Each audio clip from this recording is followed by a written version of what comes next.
there, Masters of the Universe fans. This is Wesatron. Today we're going to be taking a look at the Masters of the Universe Classics Castle GrayskullMan. Normally I wouldn't show this, but I think it's pretty cool that on the actual mailer of the box they put Masters of the Universe Create a Character Contest, the winner, which I think is really cool. Nothing on the back, nothing in particular, just that little bit I thought was a neat little extra that they did. So let's get this guy open.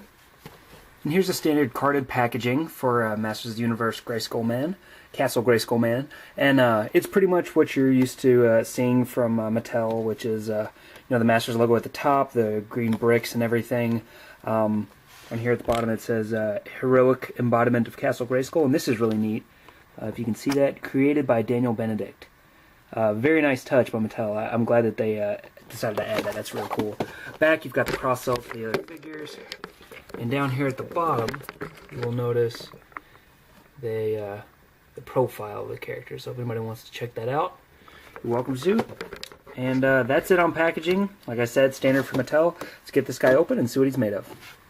And here's Castle GrayskullMan out of packaging, looking totally awesome. I really dig the look of this guy. Very nice, great articulation, as always, from the Masters. Yeah, just really like it. Also, I'm using my wife's new camera. It's kind of similar to mine, but it's got some better video settings. So let me know what you guys think about that over the course of the video. Do you like it? Do you not like it? Because it will affect whether or not I continue to use it in the future. So this guy is pretty awesome. Just real quick, start out for scale, because Mattel has... He's technically a 6-inch scale, but Mattel has a lot of 6-inch scales. There's like the movie 6-inch scale, the superhero 6-inch scale, the Masters 6-inch scale. Actually, let me put the movie figures over here together. Just so you kind of get an idea. Where GrayskullMan is taller than all of these, of course, and just wider and bigger. Huge figure in comparison to a lot of 6-inch scale figures. Just to give you guys a quick idea about that. Let's get these guys back out of the way. So we'll start by looking at the details of this guy, because he is very interesting. From the head, you can see very much like Castle Grayskull.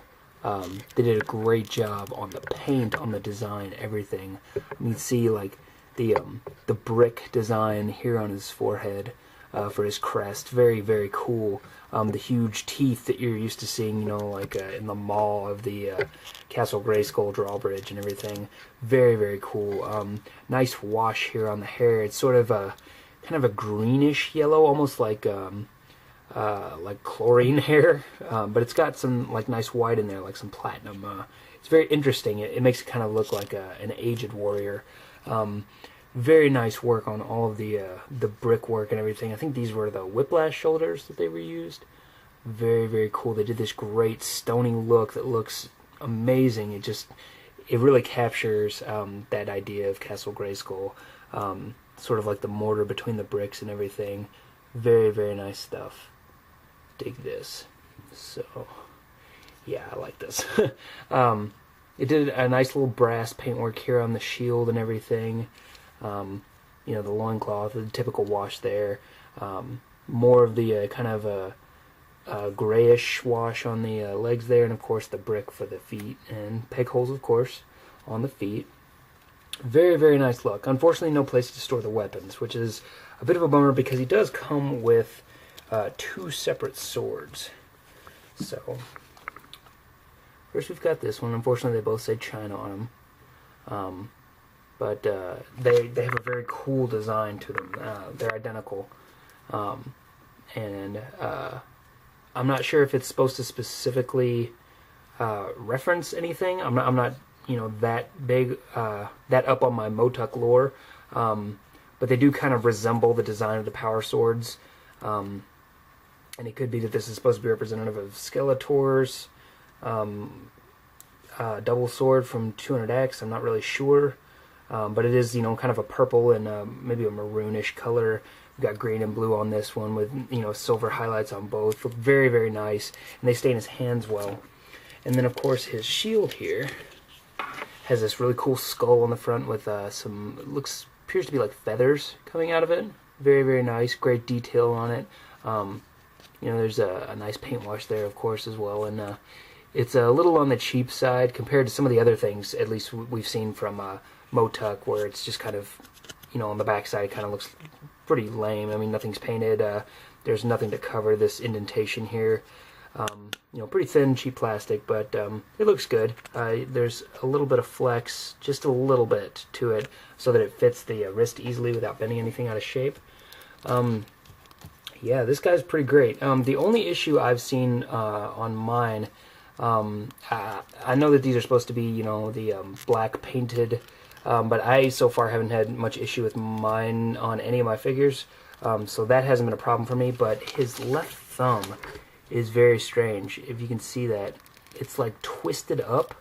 I don't even know how they did that. It's like totally jacked. If you can see that properly, let me put my fingernail behind it so you can see a little better. See how it's like twisted out into the left? It's like it's almost warped, but it looks longer than a regular thumb. So I'm not really sure how that happened, but it's a little strange.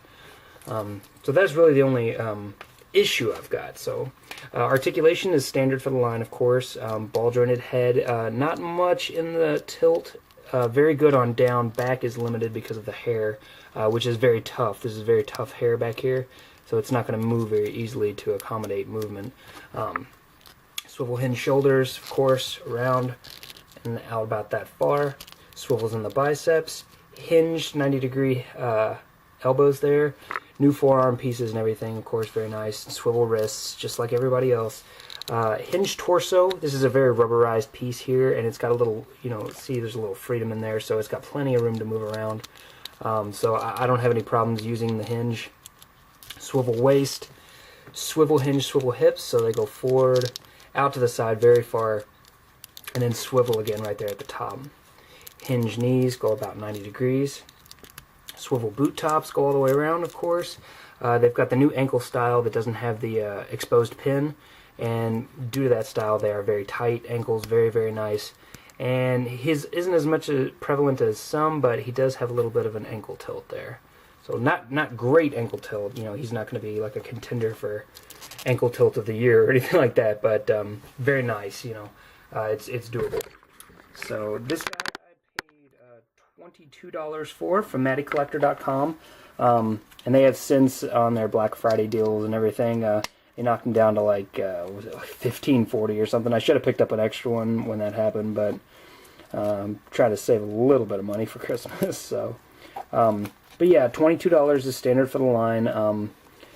Considering the kind of amount of paint that went into this figure, all new accessories, all new parts and everything, I would say $22 is a fair price for online stuff. I mean, if this was in a store, I would expect it to be closer to $18, $20 at the most. $22 is obviously before shipping, so it's kind of up to you if you want to, you know, bridge that gap, decide to go forward on that. For me, it's great. I think he's going to look great next to Castle Grayskull. Well, that too, but also King Grayskull. And I'm actually surprised that because this is GrayskullMan, King GrayskullMan, Castle GrayskullMan. I'm surprised they didn't try and give him the long braids like King Grayskull. I think that would have been pretty cool. You know, give him long hair, but maybe that's just me. This is pretty metal the way it is. But yeah, that's it for this guy. Pretty straightforward, pretty awesome figure. I really enjoy him. I kind of wish that I had gotten two and just had them as like Grayskull guards. I think that would have been cool. But I missed the boat on that one. Oh well. So that's it. Make sure you check out InfiniteHollywood.com for more news, reviews, and discussions. And if you have any comments or questions, hit me up below. And if you'd like to see more videos, just hit the subscribe button under the video. I appreciate it, guys. Thanks a lot.